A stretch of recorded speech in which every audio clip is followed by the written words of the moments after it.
저희들이 다시 한번 에베소서 말씀을 읽을 수 있었던 게 너무 감사하구나라는 생각이 들고, 오늘 말씀에도 여러분들이 함께 귀를 잘 기울이셔서 너무나 잘 아는 말씀이고 어떻게 보면 뻔한 말씀인 것이지만 그 속에서 우리가 사도 바울이 전하고자 하는 메시지의 핵심을 잡지 못한다면 우리는 이제 흘러 떠내려 가는 거예요. 서서히. 얼마 전에 한국교회 섬김의 날이라는 제목의 카톡을 제가 받았는데, 권사님 한 분이 보내셨어요. 제가 잘 아는 분인데 이분이 이렇게 저에게 카톡을 쓰셨습니다. 한국교회가 다시 부흥되길 소망합니다. 이제는 질적 부흥이 일어나야겠죠. 이렇게. 행사 주최교회가 사랑의 교회였거든요. 걸려있는 프로그램 강사들의 면면을 보니까 아주 화려한 외국인 강사분들을 막 세웠어요. 리고렌 목사님도 모시고 이렇게 푸짐한 경품들도 있고요. 스타리아 봉고차도 준다고 하더라고요. 네. 네. 일찍 등록한 10,000원. 네. 뭐라고 답을 해야 될지 고민하다가 권사님 마음이 느껴지네요. 이렇게 답했습니다. 개인적으로는 성도님들은 참 순수하고 착하신 거죠. 네. 이렇게 저도 돕고 우리 교회도 돕고 부흥되고 교회가 다시 회복되기를 바라는 마음으로 카톡도 주시고 말씀도 하시는 거니까요. 그렇죠? 덕분에 제가 이번 주 부흥이라는 게 뭔지, 성장이라는 게 뭔지 생각하는 기회가 됐습니다. 과연 이 권사님이 말하는 한국교회가 다시 부흥해야 된다는 말이 무슨 말일까? 어떻게 하는 것이 다시 부흥하는 걸까? 카톡 교회가 없어지는 것이 부흥일까요? 이것은 나무 아래 교회와도 연결되어 있다고 생각해요. 우리가 새로운 교회 있을 때 부흥이라는 단어를 많이 사용하진 않았던 교회거든요. 성장이라는 단어도 많이 사용하지 않았었는데 한 10여 년 전에는 사실 비슷했습니다. 부흥과 성장이라는 단어가 많이 있었죠. 우리 박사님도 있지만 저 20대 때 그때는 부흥이라고 하는 것의 그 모토가 거의 비슷했어요. 인원 성장과 재정적 성장, 건물을 건축하고 사람들이 많이 모이는 것으로 부흥을 이야기했었죠. 과연 나무 아래 교회의 부흥은 뭘까? 가장 좋은 것은 성경의 원리를 찾는 거 아니겠습니까? 그렇죠? 이 세상의 시각 말고. 그래서 9월 들어서 에베소서를 묵상하면서 마침 성장에 관련된 본문을 다루고 있어서 이것이 부흥이고 이것이 성장이구나라는 것을 보게 됩니다. 여러분, 사람이 나이가 들면 성장해야 되잖아요. 나이가 드는데 성장하지 않으면 안 되죠. 이 성장이란 말은 성숙이란 말로 바꿀 수 있는 거예요. 그렇죠? 나이가 드는데 성장하지 않는다는 말은 키는 크는데 사람의 인격이, 성품이 성장하지 않는 것, 성숙하지 않는 것이죠. 성숙의 잣대는, 어린아이들과 어른의 잣대는 뭐예요? 자기 자신만을 챙기는 거냐, 다른 사람들을 배려하고 공동체적이냐에서 차이가 있죠. 그죠? 성숙하다 안 하다는 이걸로 딱 갈려요. 사회에서도. 근데 교회도 마찬가지입니다. 교회도 자기 자신의 유익을 위한 신앙생활을 하느냐, 하나님 나라를 위해서. 이 하나님 나라의 주체가 결국 이 땅에선 교회이기 때문에 다른 교우들을 위해서 내가 시간과 돈과 열정을 어떻게 사용하고 있느냐가 성숙의 잣대가 되는 거예요. 근데 일반적으로 지금 한국교회 부흥 이야기하면 주로 뭐 얘기해요? 아까 제가 말씀드린 것처럼 충성된 교인들이 많이 늘어나는 거죠. 그리고 헌금 액수 늘어나는 거죠. 근데 여러분, 결론부터 말씀드리면 교회 성장, 교회 성숙의 핵심은 뭐냐면 우리 교인들 중에서 성령의 사람들의 비율이 늘어나는 것입니다. 이게 오늘 여러분들이 꼭 캐치해야 될 부분이에요. 사람은 엄청 많은데 성령의 사람이 별로 없다. 그게 부흥한 게 아닌 거예요. 실제 부흥은 성령의 사람들이 늘어나는 겁니다. 그럼 성령의 사람을 뭘로 결정할 수 있을까? 뭐라고 규정할 수 있을까요? 저는 첫 번째로 자기 마음대로 살던 사람들이, 그죠?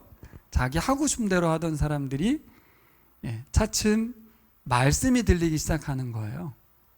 그래서 성도들 중에서 말씀이 들리기 시작하는 사람들의 비율이 올라가는 것. 이해되시죠? 무슨 말인가? 그러니까 교회 안에 들어왔어도 여전히 내 마음대로 내 뜻대로 사는 사람 많거든요. 그렇지만 이제 설교가 들리기 시작하고 성경을 읽기 시작하면서 말씀이 들리기 시작한다는 얘기는 자꾸 이제 충돌이 일어나고, 그죠? 가치관의 변화의 가능성이 생기는 분들입니다.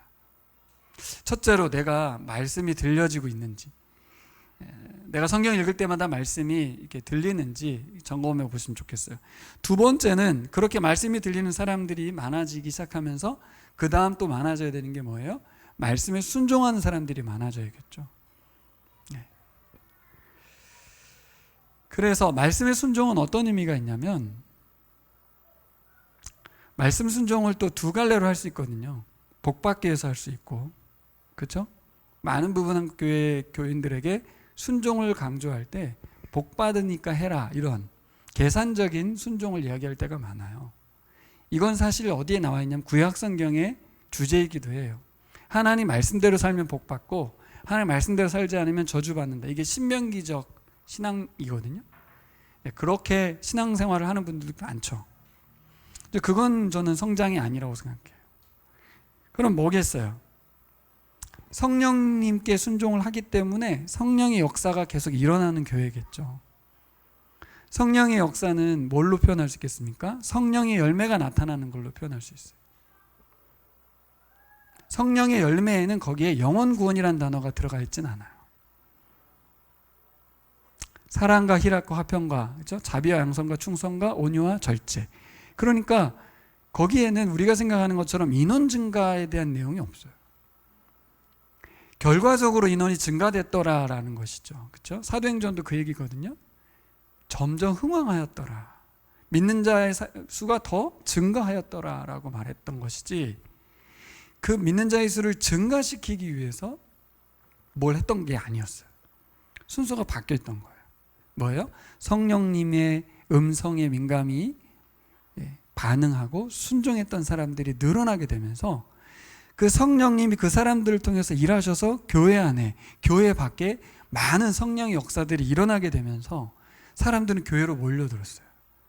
성령의 역사의 가장 큰 핵심이 뭔지 아세요? 사람들은 그동안 방언이라고 생각했고 어떤 사람들이 갑자기 교회에 충성된 일꾼으로 변화되는 거라고 생각했는데, 성령의 역사의 가장 큰 모습은 사람이 섬기는 사람들이 많아지는 거예요. 겸손한 사람이 많아지는 거고요. 왜요?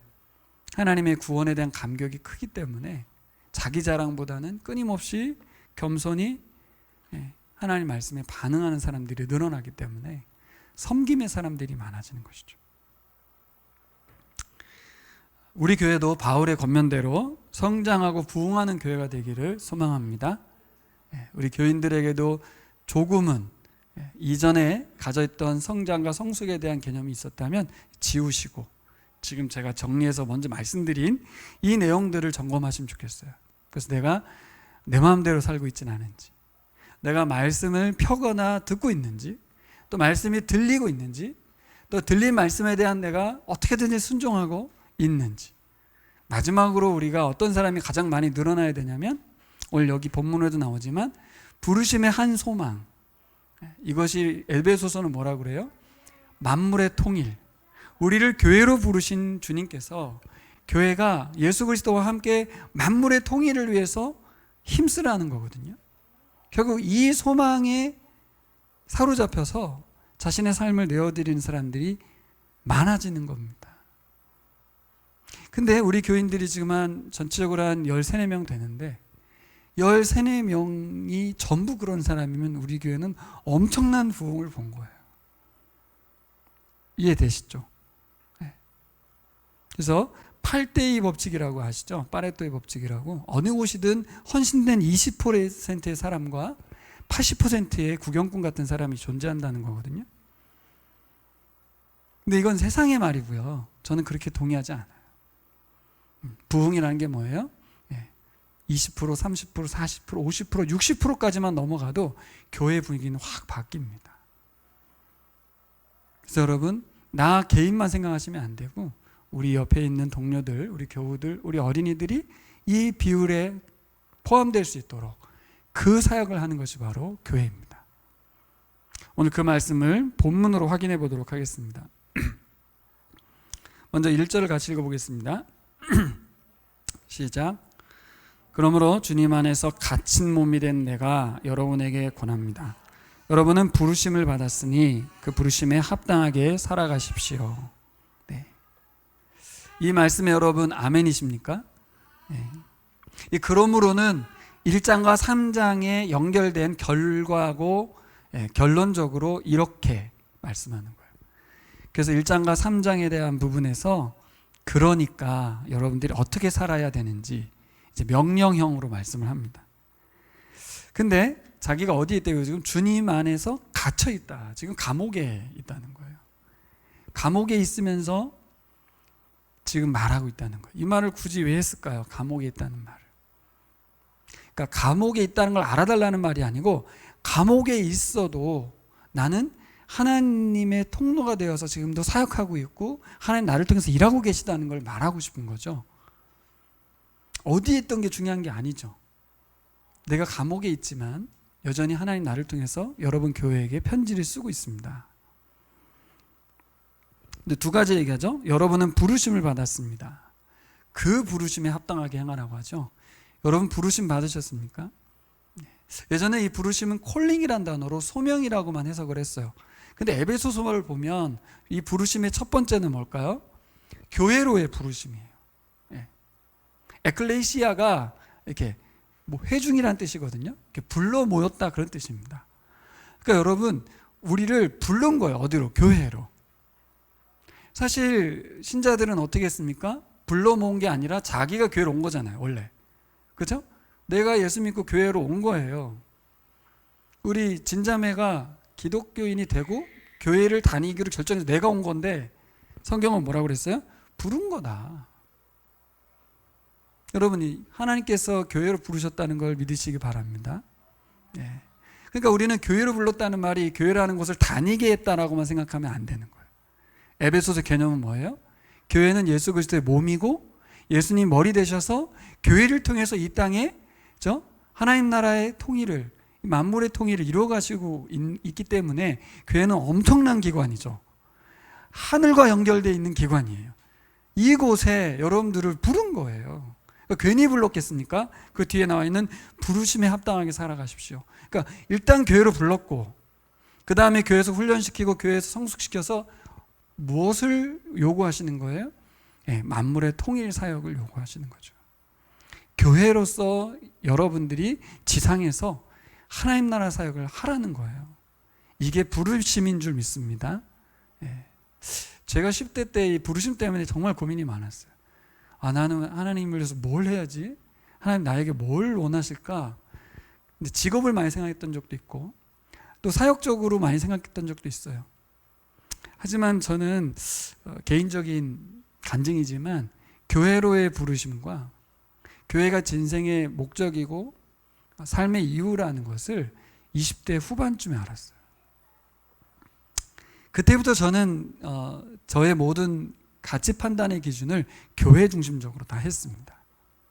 그것은 제가 좋아서 한 게 아니고 이 말씀을 분명하게 깨달았기 때문이에요. 이 세상에 나라는 사람이 존재하는 이유가 뭘까? 교회로의 부르심이고 교회 공동체를 통한 하나님 나라 사역이라는 것을 알았던 거죠.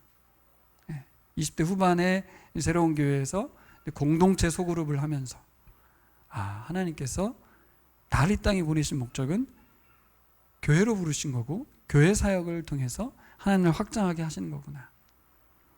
그래서 목회자 된 건 아니고요. 목회자는 이미 됐고 뒤에 깨달은 거예요. 뒤에. 그러다 보니까 모든 이 땅에서의 저의 인생의 삶의 가치 판단 기준은 교회였습니다. 여러분도 그러시기를 소망합니다. 저처럼 하라는 말이 아니라 성경에 우리를 구원하신 목적이고 우리를 교회로 부르신 이유고 또 교회가 이 땅에 존재하는 이유라고 말합니다. 그러니까 여러분들이 이것이 수용이 되고 반응이 됐으면 좋겠어요. 근데 그건 이제 각자가 성령의 인도하심 따라 잘 받아야겠죠. 몇 가지 권면을 하잖아요. 첫 번째로 말씀하신 게 뭐예요? 성령이 하나 되게 하신 것을 힘써 지키라. 자, 부르심에 합당하게 살아가는 것의 첫 번째가 뭐예요? 네, 성령이 하나 되게 하신 것을 힘써 지키는 겁니다. 저는 부르심을 받았으면 뭐 이렇게 삐까뻔쩍하게 이렇게 보여지는 것처럼 뭔가 족적을 남기고 막 뭔가를 하고 이런 건 줄 알았어요. 저도 그래서 제 목표를 나름 정했었어요. 제가 사역하는 기간 동안에 12명의 훌륭한 신앙인 제자들 만들어야지, 뭐 이런 나름의 뭐 생각들이 있었어요. 하지만 오늘 성경은 뭐라 그래요?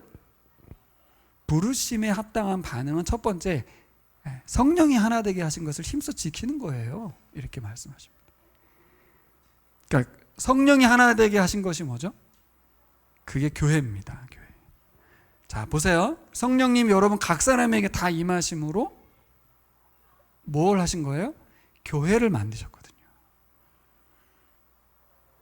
그러니까 성령님이 임하신 목적이 구원 때문이기도 하지만 교회를 세우기 위함이기도 해요. 그래서 여러분 잘 들으셔야 돼요.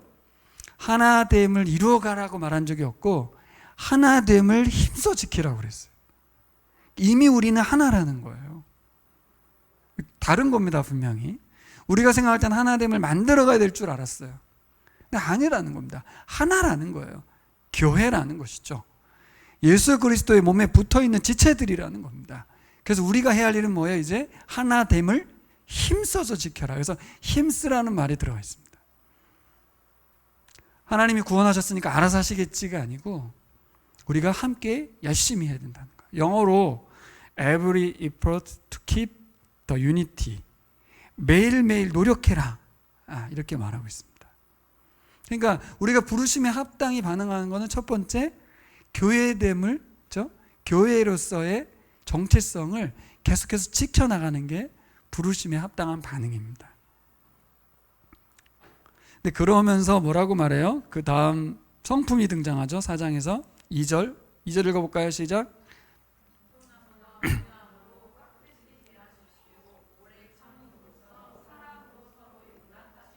네, 이런 명령어가 등장했는데 여러분 어떻게 반응하시겠어요? 열심히 겸손하게 해야 되겠네. 온유함, 이건 친절함으로 말할 수 있거든요.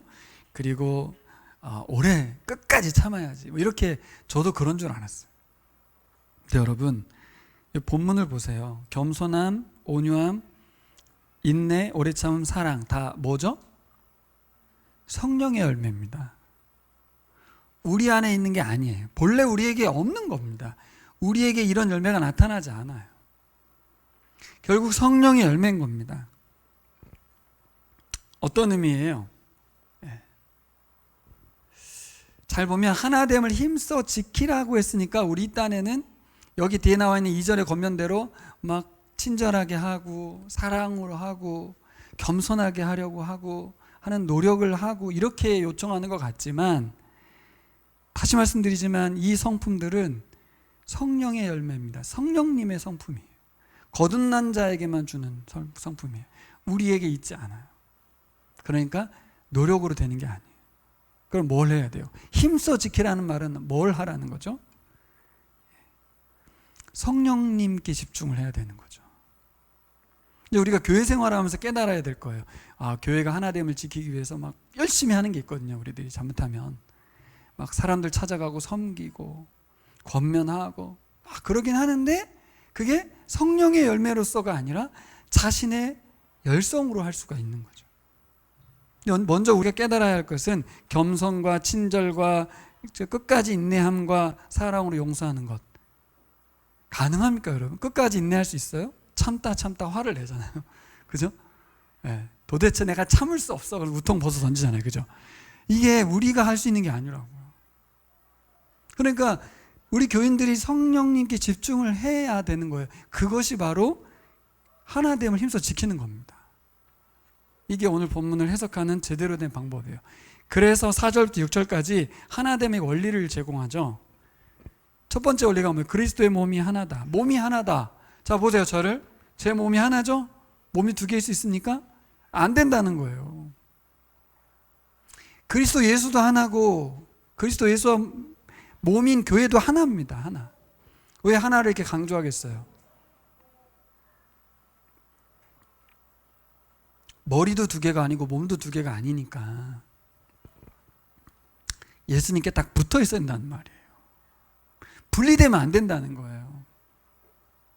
교회의 핵심은 예수 그리스도의 몸인 교회에 붙어 있어야 된다는 거죠. 이게 하나됨을 힘써 지키는 거예요. 어려운 게 아니에요, 사실. 두 번째는 성령님도 한 분이다. 근데 잘 보세요. 성령님은 한 분인데 그 한 분이 여러분들 모두에게 임하셨어요. 그래서 우리가 하나인 겁니다. 할렐루야. 네. 그러니까 우리가 하나 되려고 노력을 할 필요가 없다는 말이 아닌데 잘 알아두셔야 돼요. 하나됨이라는 것은 일단은 믿고 들어가야 되는 거예요. 우리 각 사람에게 성령이 임재함으로 우리가 모두 한 몸 되었다는 것을 인정하고 가야 돼요. 그래서 사도 바울이 갈라디아서에서 어떻게 하면 성령의 열매를 맺을 수 있는가에 대해서 5장 16절에서 이렇게 말하죠. 너희는 성령을 쫓아 행하라. 그래야면 육체의 욕심을 이루지 아니하리라 그랬거든요. 사람들이 이걸 거꾸로 합니다. 성령의 열매를 맺기 위해서 어떤 노력을 하냐면 성령을 쫓아 행하지 않고 육체의 욕심을 이루지 않으려고 노력을 많이 해요.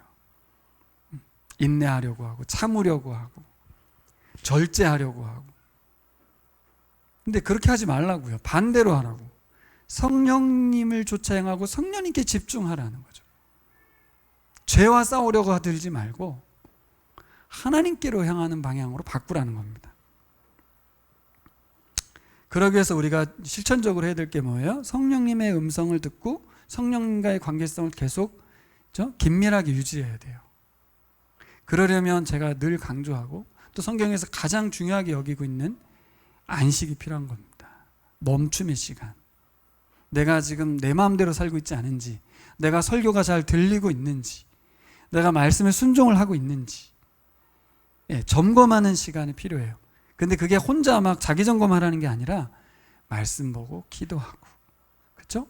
하나님과 소통하는 시간을 갖는 거예요. 그렇게 되면 그 시간에 어떤 관계의 설정이 계속돼요? 하나님은 아버지고 우리는 자녀라는 것이 설정이 계속 되는 거예요. 근데 여러분, 이 안식이 없고 멈춤이 없는 사람들은 자기가 인생의 주인 되어 살아갈 수밖에 없어요. 성경을 읽지 않고 기도를 하지 않기 때문에 자기 생각대로 살 수밖에 없어요. 우리 안에 있는 성령님이 아무리 노력을 해도 안 돼요. 우리 안에 있는 성령님이 자꾸 우리에게 성경 읽어봐라, 기도해라, 말씀을 들어야지 이렇게 말씀하실 때 순종하시면 여러분들이 교회됨을, 하나됨을 지키는 사람들인 줄 믿습니다. 여러분을 구원하신 목적에, 여러분들 이 땅에 남겨두시고 사명을 맡기신 하나님의 목적에, 부르심에 반응하는 사람들이 되는 줄 믿습니다. 두 번째로 우리가 생각해 봐야 될 것은 뭐냐면, 부르심에 합당히 반응하는 것은 우리에게 맡겨주신 직분과 사명을 감당하는 거예요. 교회는 너무나 다양한 사람들이 존재하죠. 그렇죠? 여기서 우리가 중요하게 생각해야 될 게 뭡니까? 직분과 사명을 맡기셨다는 거예요. 여기서 우리가 생각해 봐야 될 것은 선물을 주셨다는 겁니다. 8절과 10절을 같이 읽어볼까요? 8절 10절 시작.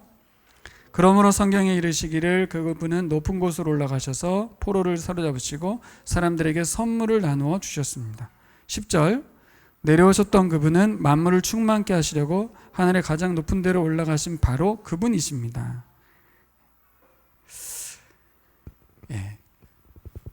여러분, 우리를 부르시면서 주님은 우리에게 뭘 주셨대요? 선물을 주셨대요. 그게 예전 성경은 은사라고 돼 있었어요. 영어로 기프트입니다. 기프트. 선물. 요즘 기프티콘 날려주잖아요. 그것처럼 예수님께서 이 땅에 오셨다가 우리를 구원하시는 은혜, 그죠? 십자가에 죽으시고 승귀라 그래요. 원래의 자리로 돌아가시면서 우리에게 선물을 주셨는데 그게 은사라는 겁니다. 그래서 은사는 선물이라는 것을 인식하는 것이 중요합니다. 따라해볼까요? 은사는 선물이다. 네, 은사가 선물이라는 걸 놓쳐버리면 심각한 문제가 생겨요. 그래서 두 가지를 유념해야 되는데, 이 선물 받은 은사를, 첫째, 은사를 나의 유익이 아니라 교회를 위해서 써야 합니다.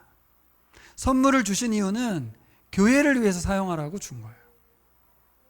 목사님, 누가 은사를 자기를 위해 사용한 사람이 있습니까? 있죠. 있습니다. 어떤 경우에 은사가 자기를 위해 사용됩니까? 그렇죠. 성령 충만하지 않을 때 그렇습니다. 그게 무슨 말이에요, 목사님? 분명히 은사를 가지고 교회에서 유익하게 사용하고 있어요. 섬기고 있어요. 근데 그 저면에 나를 드러내고 내가 인정받아야 하고, 그렇죠? 더 높아져야 되는 욕망이 자로잡고 있다면 그건 뭐예요? 교회를 위해서 사용하는 것 같지만 그걸 자기를 위해 사용하는 거예요.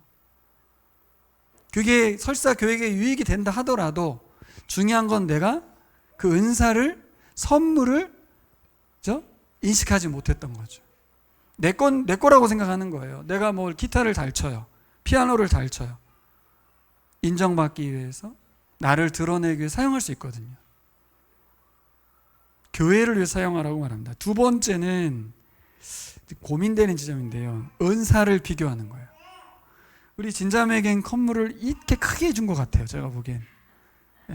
저는 진짜 이만한 걸 준 것 같아요. 부럽기도 하고 열받기도 하고 이러면서 계속 비교하게 되는 거예요. 그리고 그럴수록 저 사람은 영향력이 큰 것 같고 나는 적은 것 같고. 근데 여러분, 이거 제가 농담처럼 한 말이지만 이 은사 비교는 너무 자연스럽습니다.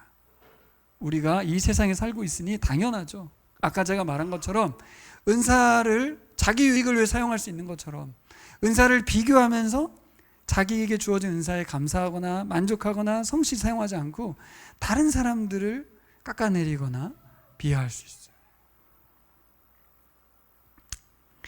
왜요? 똑같은 원리예요. 세상에서 인정받고 싶은 욕구가 교회 안에서도 작동하기 때문에. 그래서 두 가지를 유념하셔야 됩니다. 가장 중요한 원리는 은사는 선물이지 너의 것이 아니라는 거죠. 이건 재능도 마찬가지입니다. 재능이라는 건 태어날 때부터 내가 타고나는 거잖아요. 그것도 하나님이 주신 선물이죠. 지난주에 배웠던 것처럼 창조 때 하나님이 빛을 만들어서 우리에게 주시고 하늘을 만들어서 주시고 바다를 만들어서 주시고 열심히 일하셔서 주시고 그리고 뒷짐지고 계신 게 아니라 지금도 계속해서 하나님은 성부, 성자, 성령 하나님이 열심히 일하셔서 여러분들에게 계속해서 선물을 주고 계시다는 것을 기억하셔야 돼요. 그러니까 내가 자랑할 게 하나도 없습니다. 드러낼 게 없어요.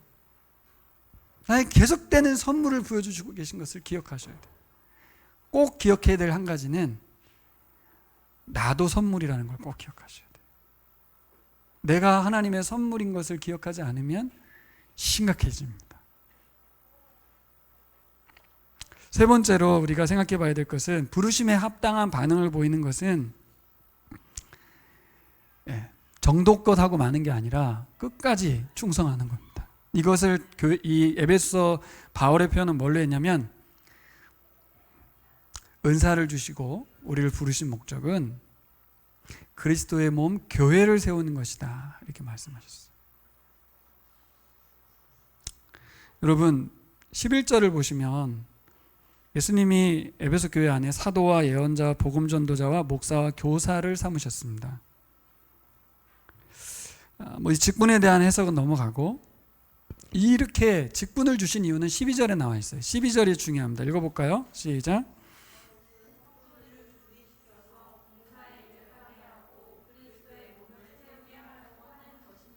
네. 여러분 이런 직분을 우리에게 맡긴 것, 당시에 에베소 교회 안에 이런 직분자를 세우신 것은 교회를 세우려는 거예요. 교회를 성장시키고 부흥시키고 성숙하게 하려는 거라는 거죠. 이 하나님이 우리에게 직분을 세우신, 그죠? 은사를 주신 목적을 잃어버리면 끝까지 갈 수 없어요. 여러분 죽을 때까지 교회에 충성할 수 있겠습니까? 사람들은 그렇지 않습니다. 상황 봐서 아니면 교회를 떠나거나 자기의 구미에 맞는 교회들로 가요. 그 교회를 세우는 게 아니라 나에게 맞는, 나에게 편한 그런 종교인이 되어버리는 겁니다. 본인은 교회로서 사명감을 가지고 있는 사역자로 살아가지 않고 구경꾼으로서, 그렇죠? 어느 정도 옵저버처럼 그렇게 신앙생활을 할 수가 있는 거예요. 뭘 잊어버리면 우리를 부르신 이유, 그렇죠? 우리에게 은사를 주신, 선물을 주신 목적, 교회 세우라는 거죠. 물론 교회를 상황 따라 이제 옮길 수도 있겠습니다. 사역자가 되었을 경우에 하나님의 부르심에 있어서 선교지로 나갈 수도 있고요. 여러 가지 이사를 갈 수도 있고요.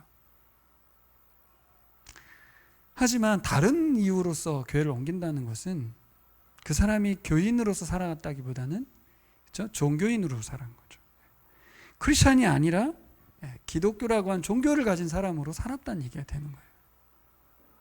교회를 이해하지 못했던 거죠. 자, 우리에게 맡겨진 사명들이 여러분에게도 있는데 어떤 일을 하라고 하셨대요? 첫째, 성도들을 준비시켜라 그랬습니다. 이 준비시키다는 영어가 equipment입니다. 구비하다 이런 뜻이에요. 일에 필요한 능력과 자질과 소질과 소양과 지식과 기술을 습득하게 하라.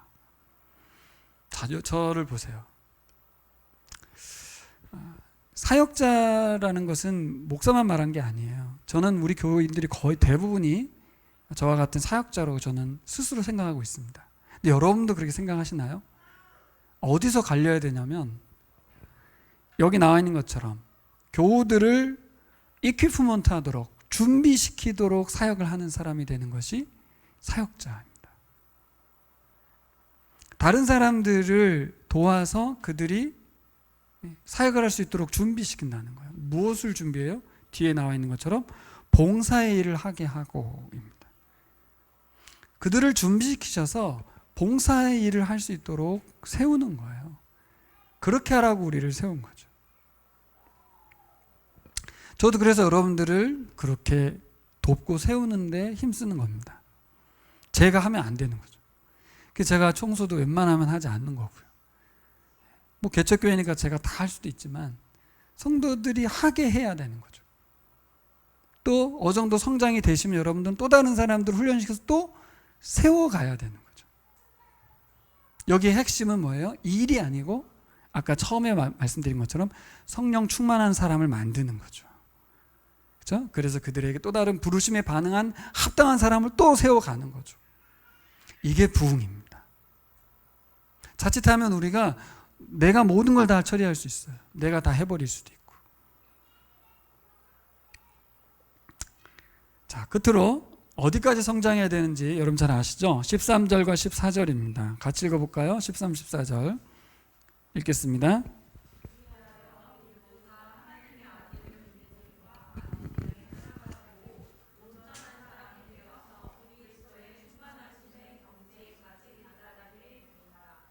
(15절) 우리는 사랑으로 진리를 말하고 살면서 모든 면에서 자라나서 머리가 되시는 그리스도에까지 다다라야 합니다. 예, 부르심에 합당한 자는 13절의 첫 번째로 우리 모두가입니다. 사역자만이 아니라, 여기서 앞에 언급됐던 사역자들만 말한 게 아니고 우리 모두가라는 표현은 에베소 교인 전부를 말하는 거예요. 뭐 해야 된대? 첫 번째로 하나님의 아들을 믿는 일과 아는 일에 하나가 되어야 된다고 그랬습니다. 이게 부르심에 합당한 반응을 보이는 거예요. 그래서 온전한 사람이 되라 그러는데, 이 온전한 사람이 되라는 말이 바로 이퀴프먼트가 되는 사람, 준비된 사람이 되는 거예요. 하나님 쓰시기에 좋은 사람, 그렇죠? 누군가를 세울 수 있을 만한 지도력을 가진 사람이 되는 겁니다. 그리스도의 충만하심의 경지까지 다다르게 됩니다. 이 온전한 사람이라는 말이 퍼펙트한 사람이 된다는 말이 아닙니다. 주님이 쓰시기에 충분한 사람. 그래서 앞에 2절에 언급했던 겸손한 사람, 온유한 사람, 그렇죠? 그리고 오래 참는 사람, 사랑으로 섬기는 사람이에요. 이런 사람이 아까 내가 뭐라 그랬어요? 세상에 이런 사람 없습니다. 성령 충만한 사람만 이런 사람인 거죠. 결국 저는 오래 걸려서 예수 그리스도의 형상에까지 다다르기도 하겠지만 성령님이 충만할 때면 그는 예수 그리스도의 형상이 드러납니다. 이게 결국 나중에 성숙되는 시간이 걸리는 문제이기도 하지만 어떨 때는 성령님의 임하심에 따라 그가 예수 그리스도의 형상으로 나타나기도 한다고요. 그러니까 제가 이 말을 굳이 강조하는 이유는 나도 언젠가는 예수님처럼 크겠지, 성장하겠지, 시간이 걸리는 거지, 이렇게만 하지 말라는 거예요. 그렇게 하니까 퇴보할 수 있는 거예요. 주님이 알아서 하시겠지. 그게 아닙니다. 지금 당장이라도 나는 주님의 영광에 동참하고 그 부르심에 반응하는 사람으로, 성령 충만함으로 교회를 세우는 사명을 감당하고 싶다. 그러면 그 사람에겐 예수 그리스도의 장성한 분량의 성품과 성숙이 나타나겠죠. 자, 말씀을 정리하겠습니다. 16절 읽고 16절 같이 읽겠습니다. 온 몸은 머리이신 그리스도께 속해 있으며 몸에 갖추어져 있는 각 마디를 통하여 연결되고 결합됩니다. 각 지체가 그 맡은 분량대로 활동함을 따라 몸이 자라나며 사랑 안에서 몸이 건설됩니다. 네, 몸이 건설된다고 표현했죠. 몸이 무슨 건물도 아닌데 어떻게 해요? 아주 오늘 말씀을 아주 정리했죠. 잘 붙어 있으라는 거 일단. 그리고 붙어 있으면서 딴 생각하지 말고 예수님, 머리 대신 예수님이 관심 두고 있는 것에 지체들도 다 관심을 두라는 거예요. 거기로부터 모든 것이 흘러나와야 되는 거죠. 또 지체들끼리 계속 연결되어야 된다는 거예요. 저 몸은 따로 놀면 안 되겠죠? 같이 제 역할을 감당해야 돼요. 손과 발이 제 역할을 감당해서 걷고 만지고 움직여야 됩니다. 그래서 발은 열심히 일하니까 큰 일을 하는 거고, 귀는 붙어서 듣기만 하니까 작은 일을 하는 게 아니잖아요. 기능이 완전 다른 건데, 그러면서 은사 비교하실 필요가 없는 거죠. 저는 다른 것 감사보다는 하나님이 나를 선물로 주신 것, 하나님 나를 교회라고 하는 몸의 지체로서 불러주신 것, 그리고 나 같은 사람 우리로 만드셔서 우리 교회를 만물의 통일을 위한 하나님의 도구로 세우셨다는 이 정체성, 여러분들이 가졌으면 좋겠습니다. 자, 그리고 저를 주목해 주세요. 제가 설교는 했지만 제가 묵상하면서 깜짝 놀란 것은 바울은 이걸 어떻게 알았을까? 그리고 에베소 교인들에게 이걸 설교하면 얼마나 알아들었을까? 도대체 알아들을 수 있는 내용일까 이게? 바울은 뭐라고 말합니까? 너희들이 생각하고 꿈꾸지도 못했던 일들이다. 여러분, 이 교회에 대한 신비를 오늘 설교 듣는 거로 6년 뒤에 듣겠지만 그렇게 끝내실 일은 아닌 것 같아요. 저도 그렇고요. 교회에 대해서 다시 한번 생각해 봐야 돼요. 하나님이 바울에게 이 엄청난 신비와 비밀, 이 땅의 지상교회가 너무 욕먹고 있고 너무 유약해 보이고 우리 면면들을 봐도 우리가 뭐지? 라고 생각하는 우리들인데, 하나님이 보실 땐 그렇지가 않고, 그것 때문에 예수님이 십자가에 죽으셨고, 그리고 이 땅에 교회가 세워져서 벌써 2000년가량 지속되어 왔고, 저렇게 선교사님들이 핍박과 어려운 가운데서도 목숨을 걸고 선교하는 이유는 하나님이 교회를 통하여 일하고 계시다는 반증입니다. 여러분, 우리는 영광스러운 마음을 품고 그 가운데에서 교회로서의 정체성을 갖고 하나님 나라에서 한 소망을 가지고 달려가는 방법이 하나 있고요. 아니면 반대의 방법이 있습니다. 제가 아까 여기 앉아서 생각해 봤는데, 교회 말고 다른 종교 한번 생각해 보세요, 여러분. 아까 제가 카톡교 얘기한 것처럼 여러분들이 다른 종교를 갖다고 생각해 보세요. 불교가 됐든 이슬람교가 됐든 힌두교가 됐든, 기독교의 시각 안에만 머물지 말고 여러분 다른 종교를 우리 진변자매가 갖다고 생각해 보세요.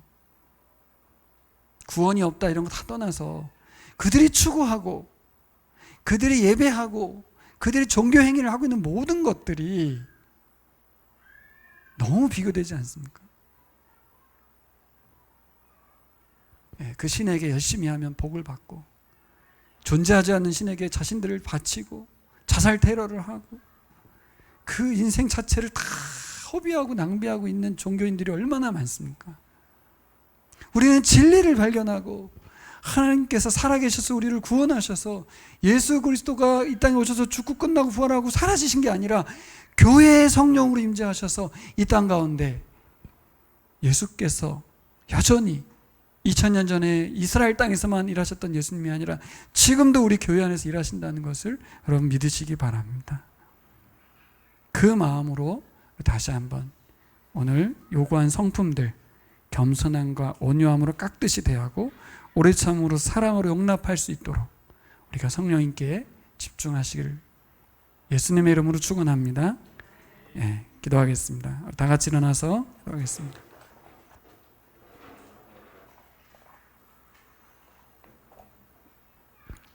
세 가지를 기도하겠습니다. 첫째, 하나됨을 힘써 지키기 위해서, 교회를 힘써 지키기 위해서 다른 거 하지 마시고 성령님의 음성에 민감히 순종하길 원합니다.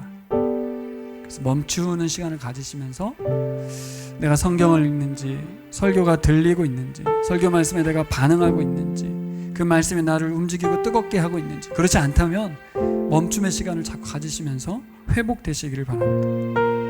두 번째, 선물로 주신 재능, 은사, 내가 선물임을 잊지 마시고 교회를 위해서 아낌없이, 예수 그리스도가 교회를 위해서 아낌없이 자신의 몸을 드리신 것처럼 우리도 그렇게 드리게 해주십시오. 세 번째, 우리에게 맡겨주신 직분을 감당할 때 마지막 순간까지, 주께서 우리를 생의 마지막 순간 부르실 때까지 이 맡겨진 직분을 교회 안에서 충실히 감당하게 해주십시오. 우리 기도하겠습니다.